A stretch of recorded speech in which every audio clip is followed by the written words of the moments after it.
boy who loves football. He wants to hone his skills and play professionally to help get his family out of a bad neighborhood, but he doesn't really get the chance to prove it or improve his skills or enhance them. So he turns to a life that doesn't really help him and it will ruin his future. So today I'll be talking to you about how we need better environmental places for young adults to practice their skills with their sports. The reason this is such a big issue is because there are many young adults that have great potential and skill, but they don't really have the space or the tools or the opportunity to sharpen their skills.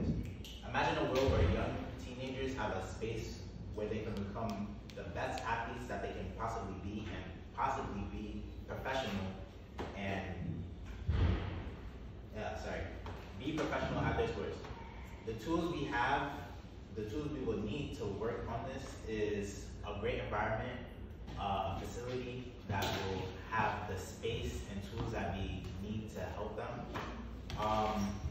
According to the study by the University of San Diego, the benefits of young sports in child development, high-level communication, collaboration, and evaluation skills grow during these types of interactions.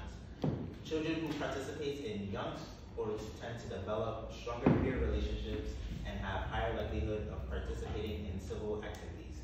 So as you can see that if you really hone your skills and be more active with your sport, you will have more benefits not only to you, but to your family and your environment.